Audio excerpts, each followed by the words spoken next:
to the republic for which it stands, one nation, under God, indivisible, with liberty and justice for all.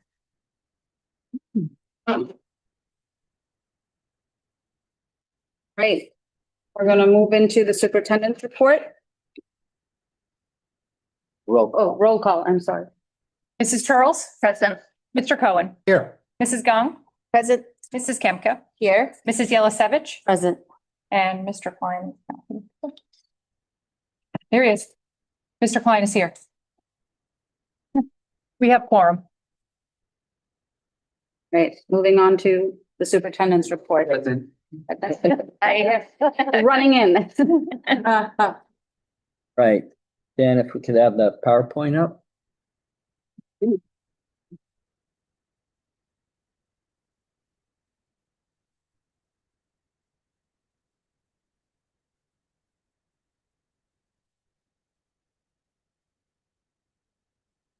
Thank you.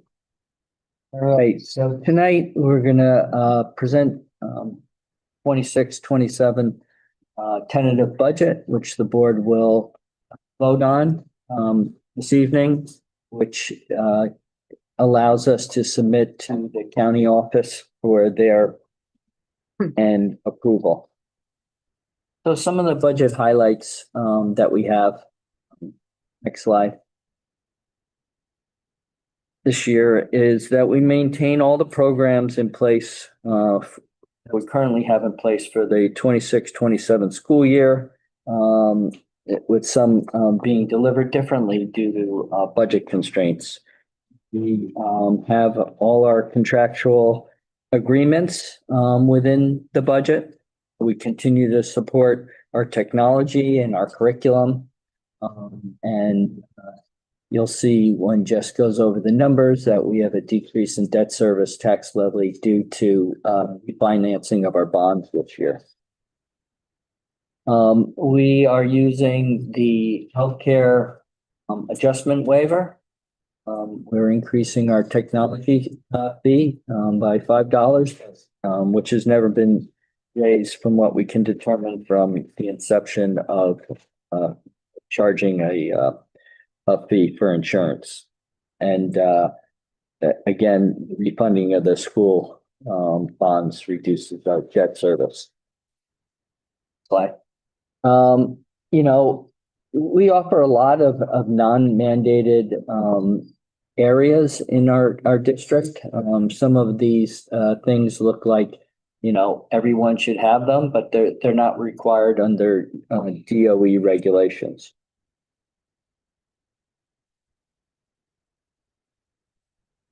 We continue to support student services in the area of special education, counseling and nursing, tier 2 supports, and in equity.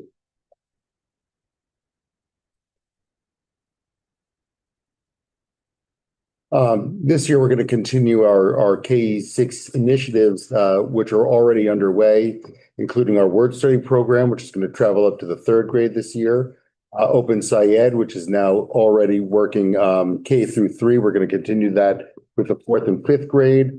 We are going to revise the Math B class to include a lab period in the 6th grade.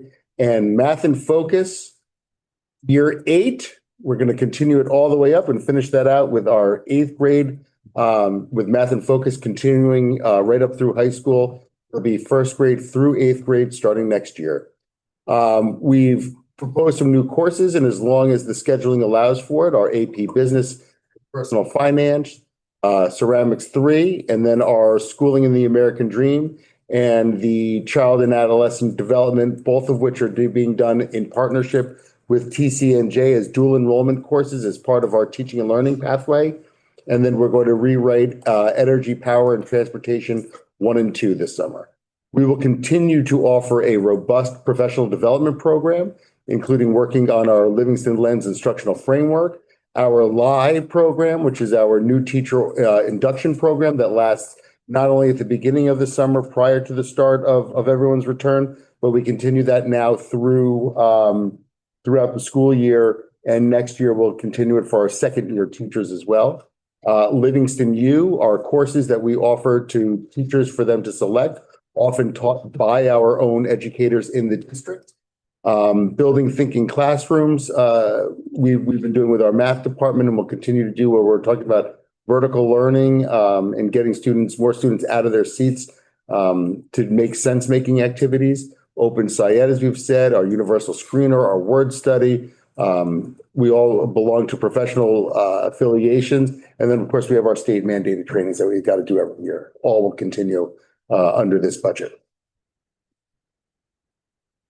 Over the past few years, our budget has supported technology, enabled us to make upgrades as far as our network, cybersecurity, devices and software to support instruction and administrative functions. This is the importance of this is apparent to us, every day. This budget helps us maintain our existing services and programs that enhance instruction and our administrative functions. So we'll continue to use existing tools and services to help maintain our cybersecurity posture, including security monitoring, awareness training services, multi-factor authentication, email filtering, wireless security, and endpoint protection. As far as facilities are concerned, making sure that our facilities and fixed assets are safe, functional, and will last a long time. We'll have infrastructure upgrades as far as walkway paving, reconstruction, some exterior step repairs, improvements to our roofs where necessary, and interior and exterior painting for durability and aesthetics. Mechanical system enhancements, replacing some boilers for climate control and efficiency, safety and compliance upgrades to our fire alarm panels.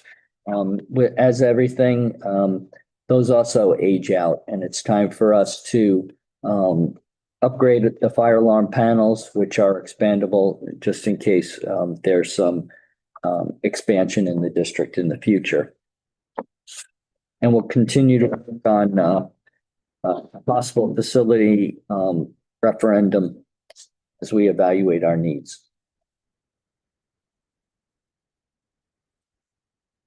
Staffing reductions. As you can see in an earlier slide, the budget is presented with a 2% allowable growth.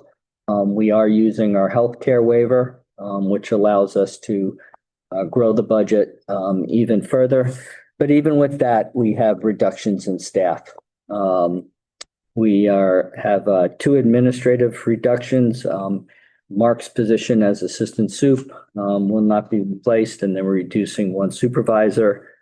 We have some aides throughout the district that we will work without, student support services, support staff, you can see, and teaching positions. Some of these positions, as far as point to gifted and talented, we're not getting rid of gifted and talented. We're going to implement it in a different way. And as we work as far as finding out what our medical insurance costs are going to be, and continue to look at that between now and when we approve the budget on April 28th. If we can bring some of these back, we will, based on the budget.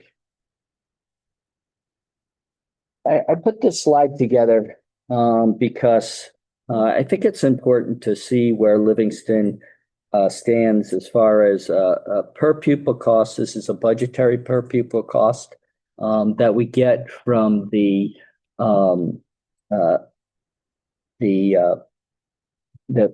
what are they called? The user-friendly budgets from each district. Okay. And in this year's current 25-26, I went to these districts' user-friendly budgets and got these figures. And you can see that, going back to 22-23, Livingston is very efficient and I would say very effective in providing an education to our students. And I put in districts that we compare ourselves to all the time. And you can see we're not only below the districts that we compare ourselves to, but we're below the state average as well. So I am going to talk a little bit about the advocacy piece on our end, on the other professional organizations' ends. We have not been talking about school funding issues just this year. We've been actually, you can go back and refer to our resolutions back in 2022, 2025, and then 2026.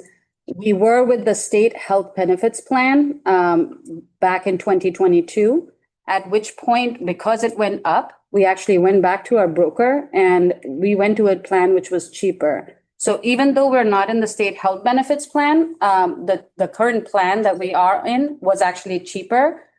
Just because it's through Horizon, it doesn't mean that it was more expensive. The other thing to note is also that this year, the state health benefits plan is increasing at about a 36%, while ours is right now been at 29%. We have not been, honestly, we've been in conversation with all of our LD27 representatives and other, the Senate education chair, the Assembly education chairs, for a while, talking about all of our budget issues. And our legislators have actually assured us that they have also listed these as an issue that they have brought to the governor's attention as one of their priorities. We've been not just stopping at state level, we've gone to the federal level concerning fully funding IDEA.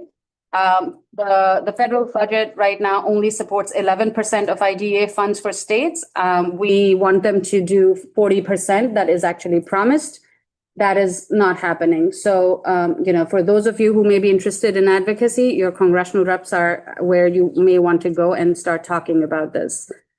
Other advocacy organization through professional organization, the School Boards Association, on which some of us serve on many of the executive committees. Their advocacy agenda forever has included school finance, school funding, the issues with the school funding formula for as far back as 2022 that we can go back to.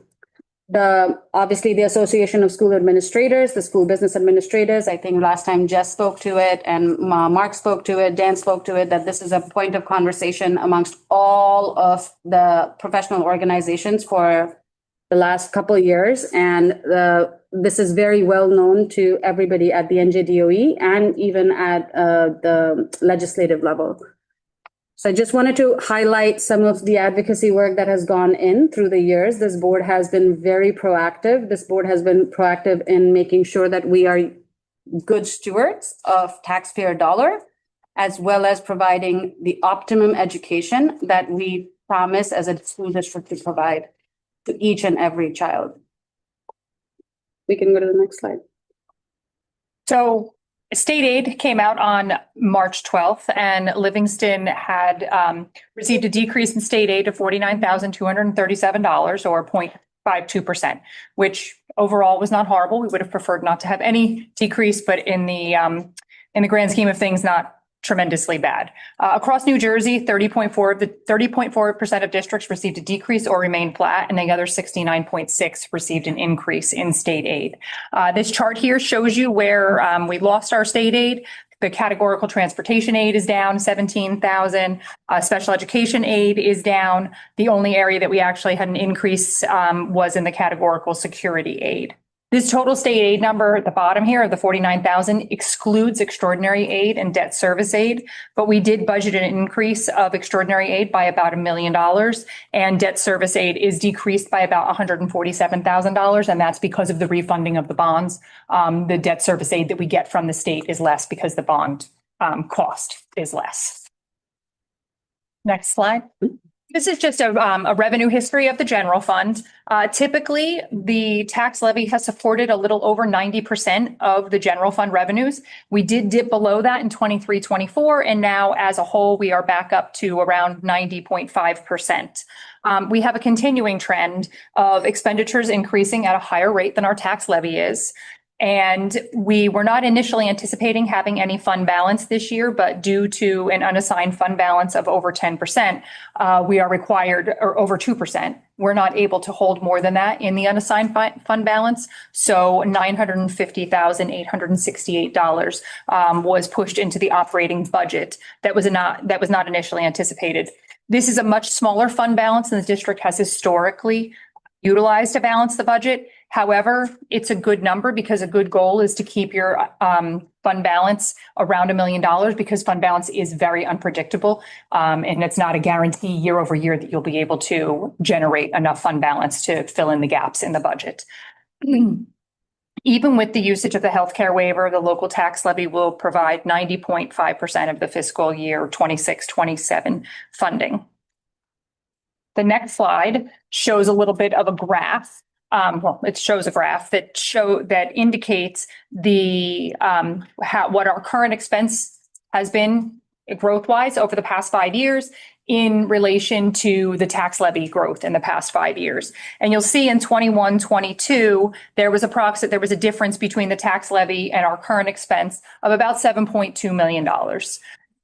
This, for the 26-27 budget, the gap between the tax levy and the current expense is going to be about $14.3 million, which is an increase. Basically, it's doubled in the past 5 years. The gap between what the tax levy is supporting and what the actual current expense for the district is. So the next slide is just a nice little pie chart of what the expenses are and the percentage of the total budget that each of them are. As you can see, our general instruction and special related, those are the two highest, with our benefits coming in shortly behind, quickly behind that at 22.4%. The next slide shows just a breakdown of our, obviously, as everybody knows, most operations, it's your salary and benefits that make up a majority of your budget. We are no exception, with over 80% of our current expense and general fund being salaries and benefits and other employee benefits. So the next slide, this is just a little recap of what is making up our general fund revenue. As Dan had mentioned earlier, we're taking the 5.6 of the healthcare waiver adjustment. With taking the healthcare waiver adjustment, the adjusted tax levy cap is about 5.18%. The balanced tentative budget will be presented. Is presented today with the healthcare waiver. The operating tax levy is 6.37%. But with the decrease in the debt service tax levy of 21.61%, it averages out, it makes the actual adjusted tax levy cap to be 5.18%. The next slide, just the information I just gave you in number format, with the tax increase to the average home of 5.18%, which equates to about $478 a year. On the next slide, you'll see that the average home price, according to the information I've received from the township, is $738,359. So somebody, with a home of that cost will see a $478 increase for the year. And then we have incremental costs, home costs, and what the increase would be for those individuals. To note, the total township ratables has increased $82 million since last year. This slide encompasses a lot of what Dan talked about when he had the slide with the per pupil cost. But just some things to note, as we saw on the other slide, Livingston does typically keep our per pupil cost down, and we are very mindful of that. We're well below the regional limit in our total admin cost per pupil, and the general admin and the school admin business costs. So Livingston stays well within a reasonable spending per pupil, not only in comparison to other districts that we compare ourselves to, but also to the state minimums and, regional limits as well. So this last slide, just a little reminder for everybody that the district will be holding the community budget forums on April 23rd here in the central office. We'll have two sessions. We will have a morning session from 9:30 to 11:30 a.m. and an evening session from 7 to 9 p.m. So anybody who would like to come out and have a more back and forth conversation, that would be the time for that. And if in the interim, before one of the forums, if you have questions, we do have a email address set up specifically for budget questions, and it is really cleverly named budgetquestions@livingston.org. Well, thank you for that. Thank you, Dr. Fishbein. Thank you, Jess. Thank you to the rest of the administration. This budget truly reflects our priorities. Despite incoming cuts, you have managed to maintain the programs that we all cherish and care about. I'm really grateful for all of the work that has gone in. Any other questions by the other board members? Just for clarification, the forums on April 23rd, are those in person only? Okay. Yes. So those won't be recorded, they won't be transmitted, Mhm. but people can come Yes. here. Yep. Okay. Thank you for that clarification. Any other questions, comments? I just want to say that, budgeting is difficult. And doing so at a deficit is even harder. But to do so and maintain the program, continue to offer the things that go well above the state minimums, to do so at a per pupil cost that is incredibly efficient, and to graduate our kids the way we do this is an impressive effort. And obviously there are reduction of positions and that can affect people, and that is not nothing that we take lightly. I certainly do not.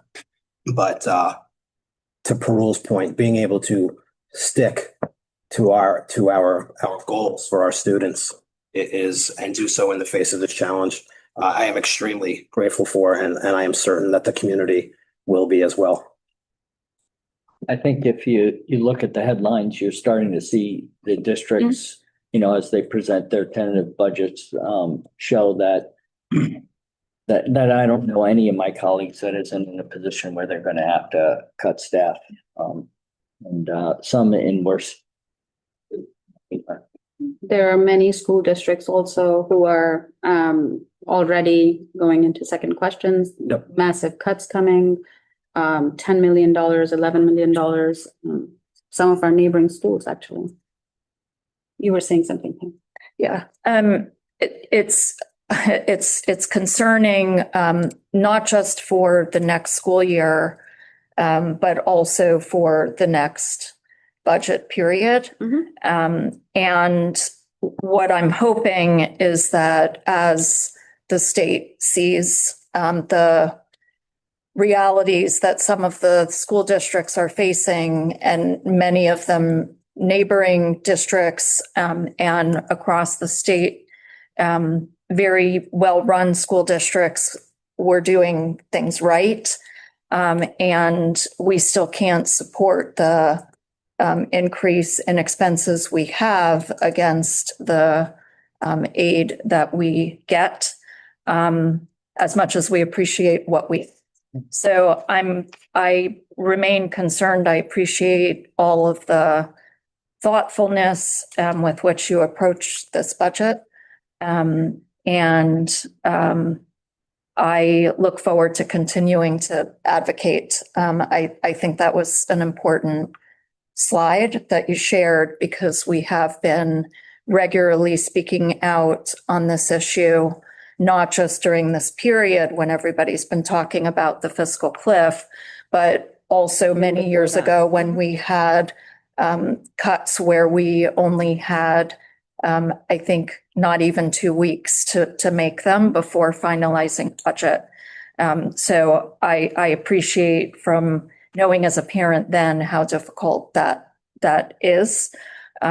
So thank you for the care that you've taken with the budget. And I think one thing to highlight is that we all know what's coming.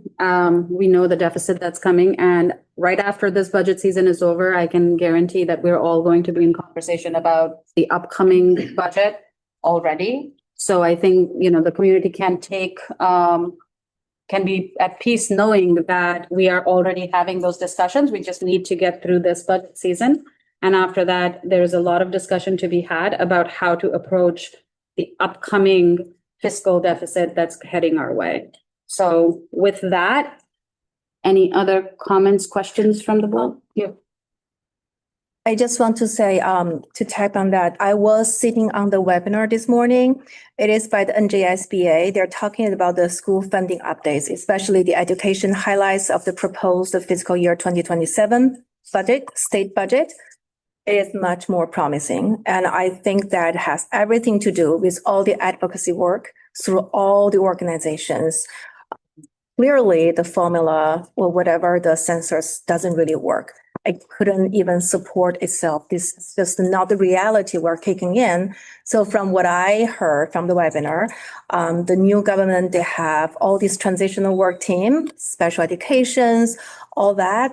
There are absolute increase in budget in the coming fiscal years, which is a very good sign. I'm waiting, I'm refreshing my page to see the whole PowerPoint. Once I get it, I will share, more than happy to share with everyone, but definitely this is not going to go on forever. This is not right. And we're fighting for teeth to keep all the teachers. You're very optimistic. Yes, I am. You have to I have appreciate the But- optimism. I would just build on that to say we cannot take our foot off the gas. No, we're not. Definitely not. We're gonna be planning in our own way Yeah. how to move forward with these challenges. But this is years of advocacy work. Yeah, I mean, that's true. I think we can all agree that the advocacy on each and everybody's part has never stopped. We are more concerned at any conversation that we're having. This is coming up, and what is very obvious is this conversation is coming up from everybody now around us, which is that's key. That it's like happening across the state, and now everybody's feeling it. And if they're not feeling it this year, next year they're heading towards cuts, and they all know that. And can I ask one more question? So over the next month, what will the process be for reporting out about any updates, particularly about the enrollment registration at the high school and what the classes look like there that are running So or I not? think that those numbers will come out around the same time as our health insurance premium.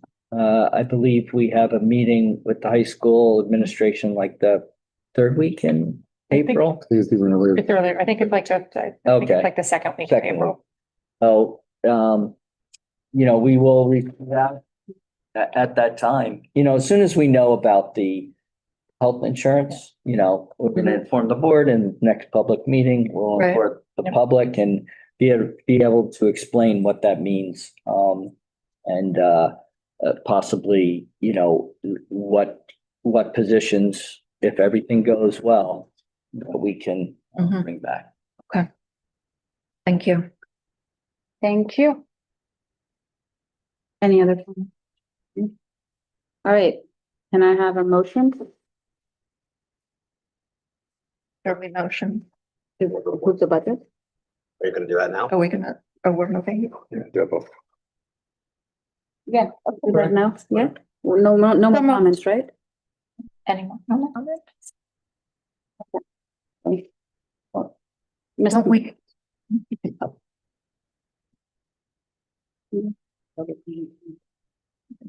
You wanted to put the time? So, Okay, all right. Okay, all right. Well, instead of moving the budget vote, we're gonna actually move to public comment so that the public can have an opportunity to lean into the budget before we actually vote on it.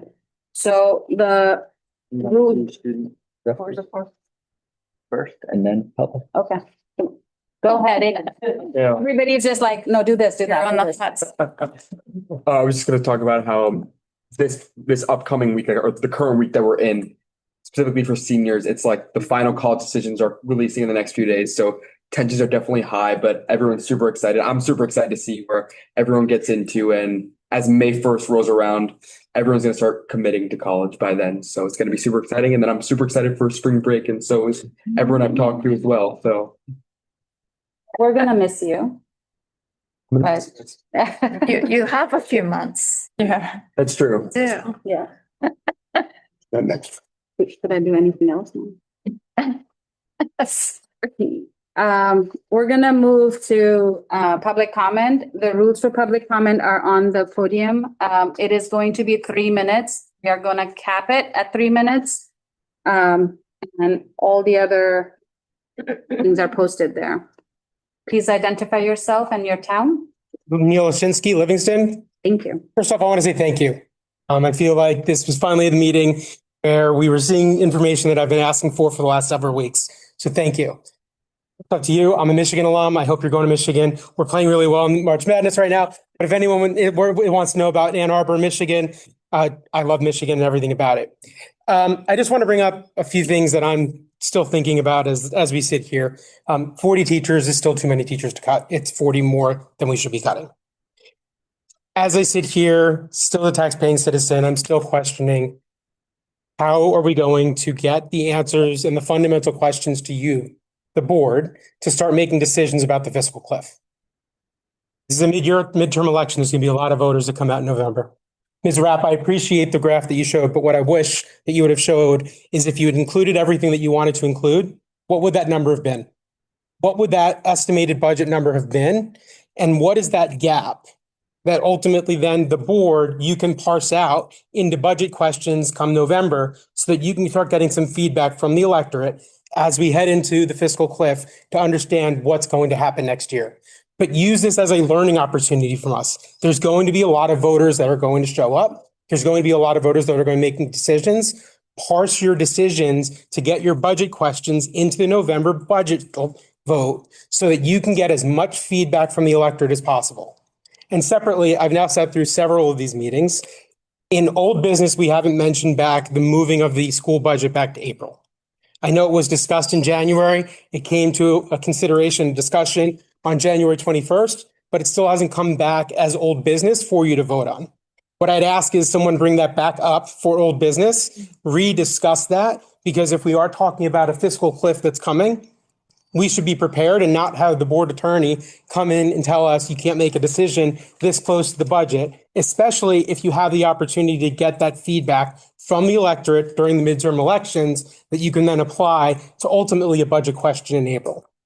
I think it's interesting. The one thing I really wish I would have seen is what are some other things we're thinking about? South Orange Maplewood's superintendent put out a note yesterday, and I actually was intrigued to read that they were very specific about how they're adjusting their days in their school to try to adjust the busing within district in order to minimize their transportation costs. While it's great to see everything we're doing here, how are we thinking about as a district things like that, things that we can do to move the needle so that nothing gets cut, but you move the numbers around on the piece of paper to make the piece of paper sum up to the total at the end. Cherry Hill, same thing today, came out and said they're at their fiscal cliff. This is the time to capture, learn, and figure out how we're going to make this the best school year for our kids and how 2027, 2028 won't be the fiscal cliff because you guys are going to be set up for success. Thank you. Any more public comments in the room? Any public comments online?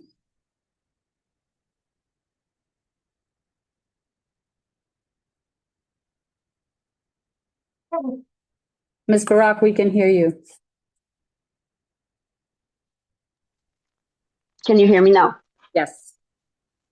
Hi, Libby Barak, Livingston. I would like to just ask a question about the last comment that was made by a board member mentioning that when the Livingston High School enrollments will come in respect to the health benefit cost, which classes would be open or not.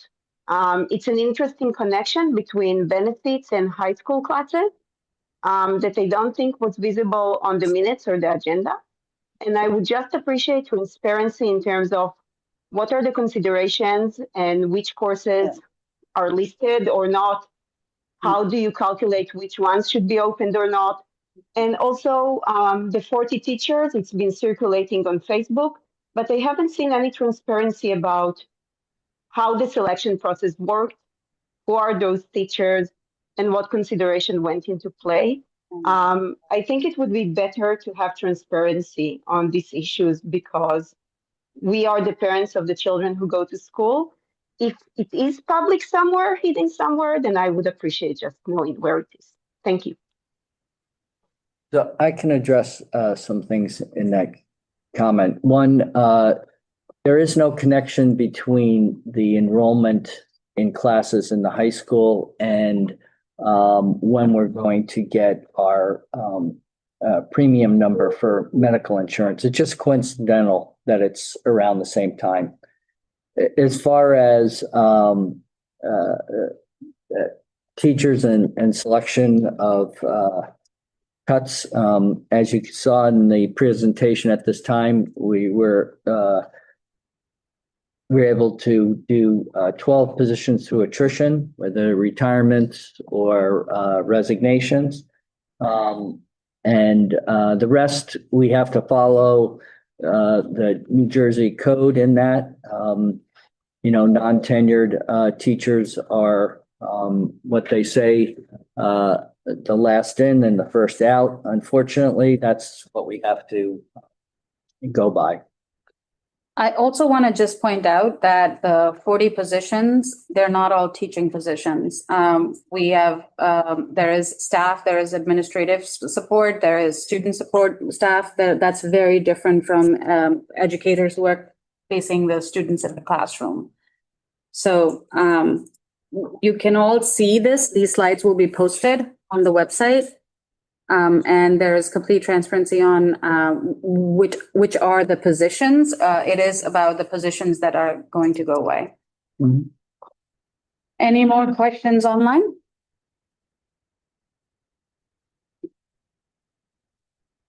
Being none, we're going to move on to voting on the budget, the tentative budget. I'm going to close public comment and have a motion to move the voting. So moved. Any questions, comments last time? Okay. Roll call, please. Mrs. Charles, Yes. Mr. Cohen, Yes. Mrs. Gong, Yes. Mrs. Yelisevich, and Mrs. Kemp. Yes. Motion carries. Correct. And now we have a. Yeah. Yeah, I'm doing that. Yep. I wanted to ask if there are any board reports. No? Right. We're gonna move to the approval of minutes. May I have a motion? So moved. Second. Any questions, comments? Can I have the roll call, please? Absolutely. Mrs. Charles, Yes. Mr. Cohen, Yes. Mrs. Gong, Yes. Mrs. Yelisevich, Yes. and Mrs. Kemka. Yes. Motion carries. Can I have a motion from 3.1? Okay. 4.1. 3.2. 3 point.